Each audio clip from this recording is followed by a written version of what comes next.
உள்ளூர் தமிழர்கள் முதல் உலகத் தமிழர்கள் வரை அனைவருக்கும் அன்பு வணக்கம். முதலில் எமது எரிதனல் வலையொலி மூலம் உங்கள் அனைவரையும் சந்திப்பதிலே பெரும் மகிழ்ச்சி அடைகிறேன். உங்கள் அனைவருக்கும் என்னுடைய நெஞ்சம் நிறைந்த நற்றமிழ் நல்வாழ்த்துக்களை தெரிவித்துக் கொள்கிறேன். அண்மையிலே நாம் தமிழர் கட்சியின் சார்பில் தமிழ்நாட்டில் தமிழ்நாடு அரசு, அதாவது இந்த திராவிட மாடல் அரசு உயர்த்தி இருக்கிற மின்கட்டண உயர்வை கண்டித்தும், நாட்டில் ஏற்பட்டுள்ள சட்டம் ஒழுங்கு சீர்குலைவு, நாளும் மனித கொலைகள் நடக்காத நாளே இல்லை என்ற அளவுக்கு எங்காவது எந்த மாவட்டத்திலாவது எந்த இடத்திலாவது அன்றாடம் கொலை விழுந்து கொண்டே இருக்கு. மனித உயிர்கள் அப்பட்டமாக கொஞ்சம் கூட இரக்கமற்ற மனிதாபிமானமற்ற முறையிலே பறிக்கப்பட்டு கொண்டிருக்கிறது. மனிதர்கள் விடுதலை நாட்டில் துணிவோடு சுதந்திரமாக நடமாட முடியாத ஒரு கொடும் அவலம் தமிழ்நாட்டிலே நிலவுகிறது. குறிப்பாக திராவிட முன்னேற்றக் கழகம் எப்பொழுது ஆட்சிக்கு வந்தாலும் பொது வாழ்க்கையில் ஈடுபட்டிருப்பவர்கள், சமுதாய வாழ்க்கையில் ஈடுபட்டிருப்பவர்களுடைய உயிருக்கு உறுதிமொழி இல்லாத நிலைதான் தொடர்ந்து கொண்டிருக்கிறது. அந்த வகையிலே இன்றைக்கு ஏற்பட்டு இருக்கக்கூடிய இந்த சட்டம் ஒழுங்கு சிக்கல்களை கண்டித்தும் ஒரு பொறுப்புள்ள எதிர்க்கட்சியாக, சட்டமன்றத்திலே இல்லாவிட்டாலும் நாடாளுமன்றத்திலே இல்லாவிட்டாலும் கூட மக்கள் மன்றத்திலே மக்களுடைய சிக்கல்களை கையில் எடுத்துக்கொண்டு போராடக்கூடிய அமைப்பாக இருக்கக்கூடிய என்னுடைய அன்பு தம்பி ஆற்றல் மறவர் செந்தமிழர் சீமான் தலைமையிலான நாம் தமிழர் கட்சி இந்த சிக்கல்களை கையில் எடுத்துக்கொண்டு நாடெங்கிலும் மாவட்ட தலைநகரங்களிலே மிகப்பெரிய ஆர்ப்பாட்டத்தை முன்னெடுத்தது. 2 நாட்களுக்கு முன்பு சீமானவர்கள் தலைமையிலே சென்னையிலே மிக சிறப்பாக தமிழக அரசுக்கு எதிரான மின்கட்டண உயர்வை திரும்ப பெறக்கோரி, சட்டம் ஒழுங்கை நிலைநாட்ட கோரி, மனித உயிர்களுக்கு சட்டப்படியான பாதுகாப்பை வழங்க கோரி மிகப்பெரிய தமிழர் திரள் ஆர்ப்பாட்டம் நடைபெற்று முடிந்திருக்கிறது. அதை நாங்கள் வரவேற்கிறோம், பாராட்டுகிறோம். தொடர்ந்து அதுபோன்ற மக்கள் நல சிக்கல்களை கையில் எடுத்து நாடு முழுவதும் புதிய அரசியல் எழுச்சிக்காக, தமிழ் தேசிய புரட்சிக்காக நீண்ட காலமாக இந்த நாட்டை எல்லா வகையிலையும், அது சமூக, பொருளாதார, கல்வி உள்ளிட்ட எல்லா வகையிலும் பின்தங்கிய மாவட்டமாக இப்பொழுது ஒவ்வொரு நாளும் விளம்பரம் கொடுத்து கொண்டிருக்கிறார்கள். இந்தியாவிலே முதன்மை மாநிலமாக கல்வியிலே விளங்குகிறது தமிழ்நாடு, அதிலே விளங்குகிற தமிழ்நாடு, இதிலே விளங்குகிற தமிழ்நாடு என்று விளம்பரம் செய்து கொண்டு இருக்கிற கடன் சுமையை பெருக்கிக் கொண்டிருக்கிறார்கள். நம்முடைய பாட்டாளி மக்கள் கட்சி தலைவர் அன்புமணி ராமதாஸ் அவர்கள் சொன்னதை போல பொதுத்துறையில் 8 லட்சம் கோடியும், வருவாய்த்துறையில் 8 லட்சம் கோடியும், பொதுத்துறையிலே 4 லட்சம் கோடி, இரண்டையும் கூட்டினால் ஏறக்குறைய 12 லட்சம் கோடி ரூபாய் கடன் சுமையை வைத்து கொண்டு மேலும் மேலும் அந்த கடனை பெருக்கிற வகையிலே இந்த தேவையற்ற ஆடம்பரமான விளம்பரங்களில் தமிழ்நாட்டு மக்களின் வரி பணத்தை தாரை வார்த்து கொண்டிருக்கிறார்கள். இவையெல்லாம் கண்டித்து நடைபெற்ற இந்த போராட்டத்தை மக்கள் வரவேற்கிறார்கள். மேலும் மேலும் ஒவ்வொரு மாவட்டத்திலும் இருக்கக்கூடிய, இப்போ தஞ்சாவூரிலே நெற்களஞ்சிய பகுதிகளை பார்த்தால் 2 மாதத்திற்கு முன்பு 2 மாதத்திற்கு முன்பு தண்ணீர் இல்லை என்று கவலைப்பட்டு போராடினோம். இப்போ தேவைக்கு மிகுதியான தண்ணி கொள்ளிடத்திலே திறந்து விடப்பட்டு வீணாக போய் கொண்டிருக்கு. அப்படியானால் அங்குள்ள நீர்நிலைகளை எல்லாம் தூர்வாரி அறிவியல் அடிப்படையிலே மதகுகளை, கால்வாய்களை, வாய்க்கால்களை சீரமைப்பு செய்து ஏரிகளை, குளங்களை, கண்மாய்களை, தருவைகளை தூர்வாரி செப்பனிட்டு அந்த கிடைக்கிற தண்ணீரை தேக்கி வைக்கக்கூடிய அளவுக்கு எந்த தொலைநோக்கு பார்வையும் இல்லை. தண்ணி கடலில் கலந்து கொண்டிருக்கும்.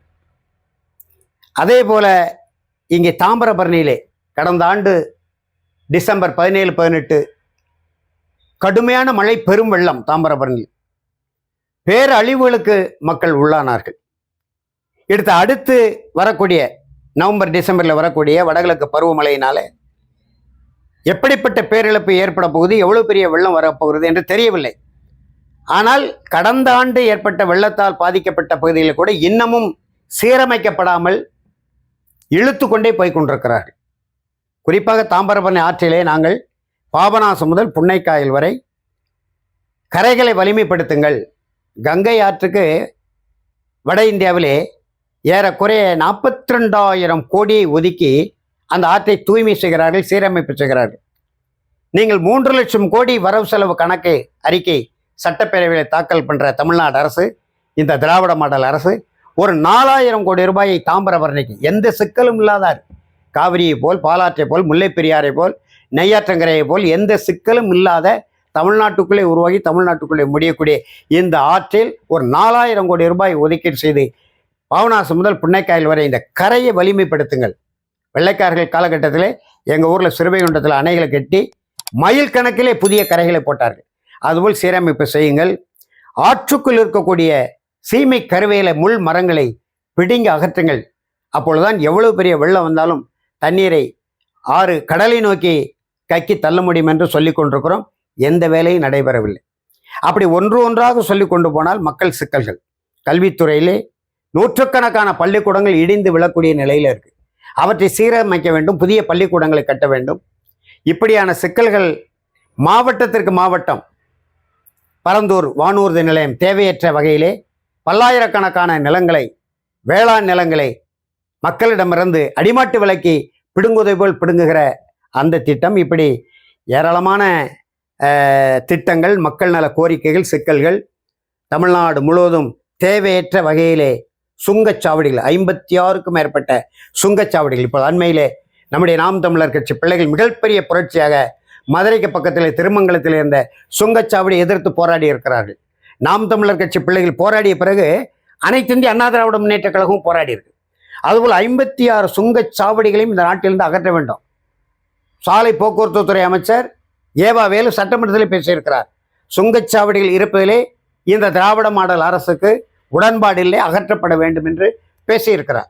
அந்த சுங்கச்சாவடிகளை அகற்றுகிற இது மாதிரியான அந்த மக்களுடைய சிக்கல்களை கையில் எடுத்துக்கொண்டு நாம் தமிழர் கட்சி போராட வேண்டும் என்று தமிழ் தேசிய அமைப்புகளின் சார்பிலே, ஏனென்று சொன்னால் நாம் தமிழர் தமிழ் தேசிய அமைப்புகள் இயக்கங்களிலே பேரவைகளிலே நாம் தமிழர் கட்சி தான் வெகுமக்கள் இயக்கமாக இருக்கிறது.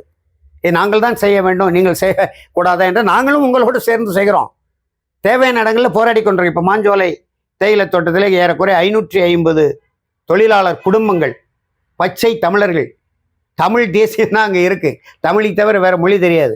100 ஆண்டுகளுக்கு மேலாக அந்த மலைகளுக்கு சென்று மரம் செடி கொடிகளை வெட்டி சாலையை போட்டு தேயிலை தோட்டங்களை உருவாக்கி விஷ வண்டுகள் தாக்கி புலி கரடி போன்ற மிருகங்கள் தாக்கி மரங்கள் விழுந்து எத்தனையோ நூற்றுக்கணக்கான தமிழர்கள் உயிர் கொடை கொடுத்து ஈகம் செய்து அந்த 8,000-10,000 ஏக்கர் மலைப்பகுதியிலே தேயிலை தோட்டங்களாக, காப்பி தோட்டங்களாக உருவாக்கினார்கள். அந்த மக்களை அந்த பகுதியிலிருந்து வெளியேற்றக்கூடிய 100 ஆண்டுகளாக வாழ்ந்து வரக்கூடிய அந்த மலையக தொழிலாளர்களை எப்படி 1965 10 லட்சம் தோட்ட தொழிலாளர்களை இலங்கையிலே நாடற்றவர்கள் என்று ஸ்ரீமோவா பண்டாரநாயக்க அரசு அறிவித்ததோ அதுபோல தமிழ்நாட்டுக்குள்ளே இப்படி ஒரு துயரமான நிலை வந்து கொண்டிருக்கு. இது மாதிரியான சிக்கல்களை எடுத்து நாம் தமிழர் கட்சி போராட வேண்டும் என்று அன்பு உரிமையோடு கேட்டுக்கொள்கிறோம். இதே நேரத்தில் செந்தமிழர் சீமான் அவர்கள் அந்த மேடையில் பேசும்போது ஏற்கனவே அவர் யாரிடமோ பேசிய தொலைபேசி உரையாடல் காவல்துறைக்கு போய் அல்லது உளவுத்துறைக்கு, ஒற்றுத்துறைக்கு போய், குறிப்பாக நம்முடைய அன்பு மகள் காளியம்மாளை பற்றி அவர் பேசிய பேச்சு போய் பெரிய பேசுபொருளானது. அதுக்கு விடை சொல்கிறோம் என்று சொல்லி நம்முடைய அன்பு தம்பி ஆற்றல் மறவர் அவர் நினைத்து பார்க்க வேண்டும். நான் நினைவுபடுத்த கடமைப்பட்டிருக்கிறேன், உரிமை இருக்கிறது. 36 லட்சம் தமிழர்கள் ஏற்றுக்கொள்ளப்பட்ட ஒரே தலைவன் செந்தமிழர் சீமான். அப்படியானால் அவருக்கு பக்குவம் வர வேண்டும், பண்பு வர வேண்டும், முதிர்ச்சி வர வேண்டும். சொற்களை தாறுமாறாக உணர்ச்சி வயப்பட்டு வெளிப்படுத்துவதனாலே மேலும் மேலும் எதிரிகளுக்கு நம்மை கொடூரமான முறையிலே நம் மீது தாக்குதலை தொடுப்பதற்கு அல்லது தாக்குதலை தொடுத்து கொண்டிருப்பவர்களுக்கு தூண்டுகோல் அமைவதற்கு பேச்சுகள் அமையக்கூடாது.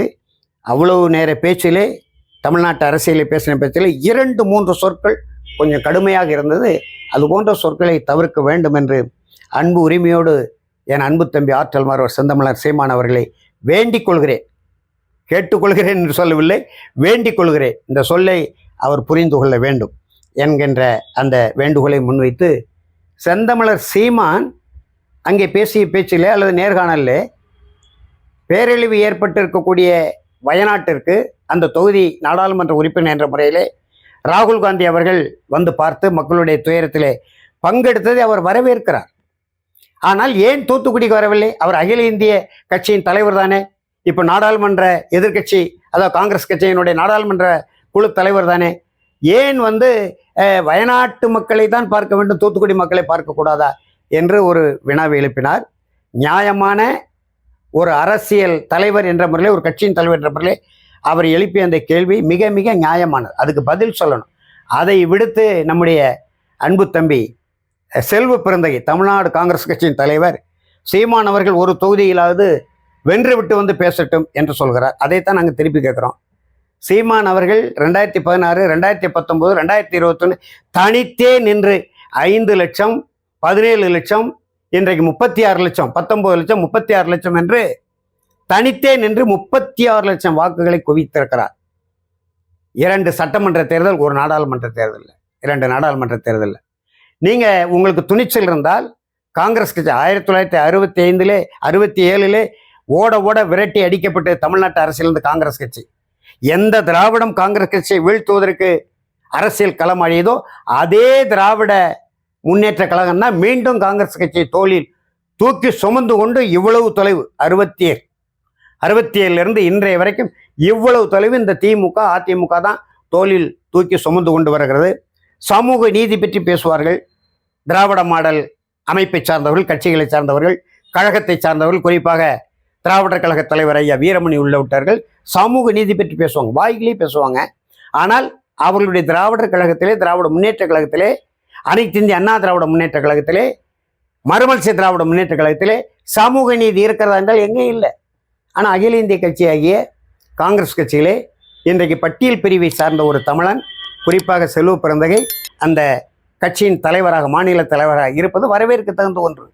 அகில இந்திய அளவிலே காங்கிரஸ் கட்சி தலைவராக நம்முடைய கார்கே இருக்கிறார், அது வரவேற்க தகுந்த ஒன்று. அகில இந்திய கட்சிகள், சமூக நீதி பேசாத கட்சிகள் அகில இந்திய தலைமையாக பட்டியல் பிரிவை சார்ந்த ஒரு இந்திய குடிமகன் வர முடிகிறது.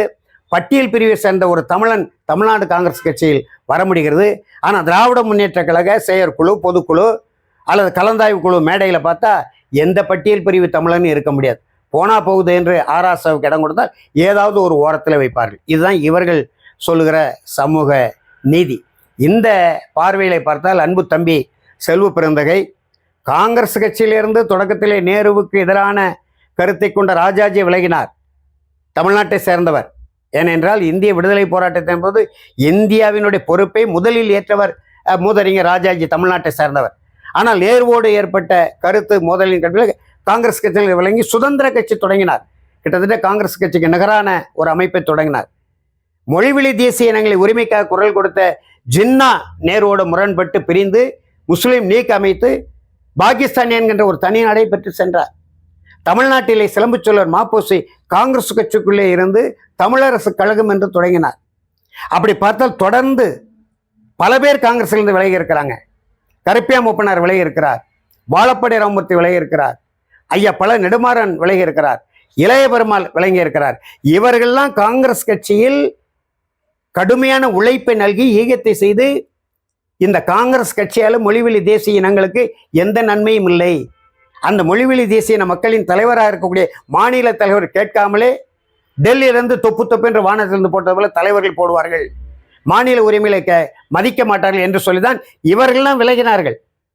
விலகி தனித்தனி அமைப்பை வைத்தார்கள், குமரியனந்தன் உட்பட. ஆனால் நம்முடைய செல்வ பிறந்தகை தொடக்கத்திலே புதிய தமிழகம், நீண்ட காலமாக புதிய தமிழகத்திலே மருத்துவர் ஐயா கிருஷ்ணசாமி அவர்களுக்கு வலது கையா சென்னையிலிருந்து களமாடியவர். பிறகு அவரிடமிருந்து முரண்பட்டு விடுதலை சிறுத்தைகளிலே நீண்ட காலம் இருந்தவர். விடுதலை சிறுத்தைகளிலிருந்து பிறகு முரண்பட்டு இப்பொழுது அகில இந்திய கட்சிக்கு போயிருக்கிறார். அது மகிழ்ச்சிக்குரியது, வரவேற்க தகுந்த ஒன்று. உங்களுடைய கொள்கை முரண்பாடு, மாநிலத்திலிருந்து அகில இந்திய அளவுக்கு போயிருக்கிறீங்க. ஆனால் தமிழ்நாட்டு உரிமைகளுக்காக, தமிழ்நாட்டின் மக்களின் உரிமைகளுக்காக, மொழிவழி தேசிய மக்களின் உரிமைக்காக அல்லும் பகலும் மனவரதம் ஒல்லும் வகையால் ஓயாது குரல் கொடுத்து கொண்டும் போராடி கொண்டும் இருக்கக்கூடிய நாம் தமிழர் கட்சி மீதோ செந்தமிழர் சீமான் மீதோ உங்கள் பார்வை இருக்கக்கூடாது. அப்படி ஏதாவது விமர்சனத்தை நீங்கள் முன்வைத்தால் நாங்கள் உங்களுடைய பழைய வரலாறுகளே, எச்ராஜா மாதிரி நாங்கள் செய்ய மாட்டோம், நீங்கள் அஞ்ச தேவையில்லை. எச்ராஜா சொல்கிறார்ல, எந்த கொலை வழக்கோ தோண்டி எடுக்கப்படும் என்று, அப்படியெல்லாம் நாங்கள் மிரட்ட மாட்டோம். ஆனால் அரசியல் அடிப்படையிலே கடுமையான விமர்சனங்களை நீங்கள் சந்திக்க நேரிடும் என்று அன்பு தம்பி தமிழ்நாடு காங்கிரஸ் கட்சி தலைவர் செல்வ பெருந்தகை எச்சரிக்கை கடமைப்பட்டிருக்கிறேன். நன்றி, வணக்கம்.